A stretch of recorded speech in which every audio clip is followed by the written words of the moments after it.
ajigako sirrasenyu na beka gobako kan darbe somebody sisitin kasu natin kasin nairo no gote sayade samangabin Wamboni gokse ganna tujisa ulin bula male yoma sidisa baris da bareeda na magechi o rabbi jede Adan bane nafnu ajigako sirrasenju na beka gubako kan darbe somebody sisitin kasu natin kasin nairo no gote sayade samangabin Wamboni gokse ganna tujisa ulin bula male yoma sidisa baris da bareeda na magechi o rabbi jede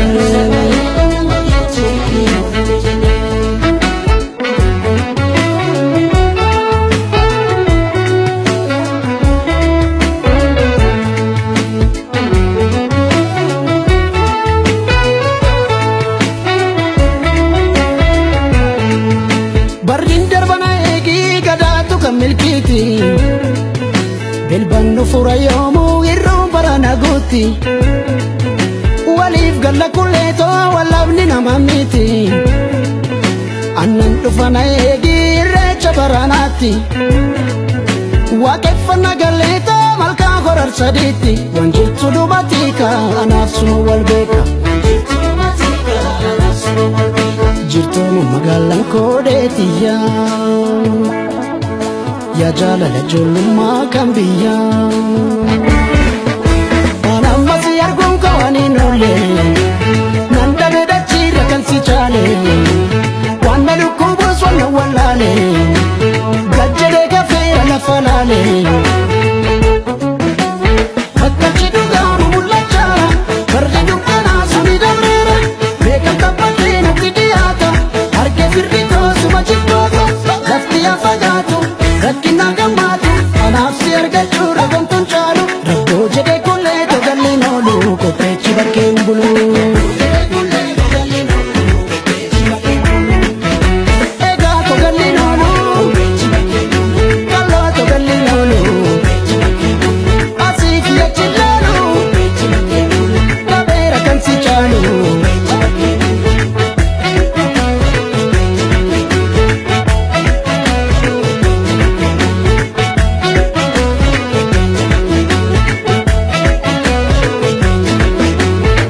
Bade nafnu ajigako Simalis na mumbeku gubako Anamba wadda yaade nichiti dansi todese Nambi surat konkuna tiruke liya base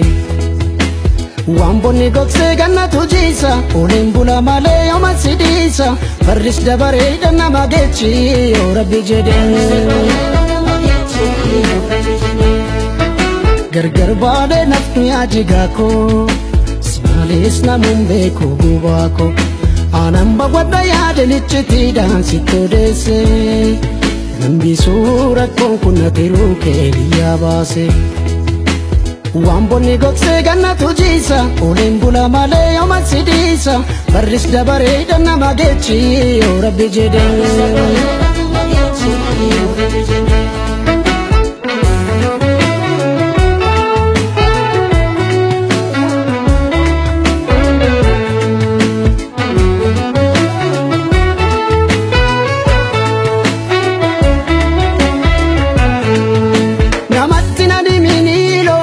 Kareti Kuno yo yanda ko fola favoriti Parme ka wal sakale wala la kalagati Natir katu kaloto nugadi sawaliti Bashakka nagaleto kaeti gudaneti Wanaftes lubatika anafsuma walbeka Wanaftes lubatika anafsuma walbeka Jirtoma magalang kodetiya Ya jala la julma kambiya Ambasa nambe kuna narada Wanangate moji nambarbada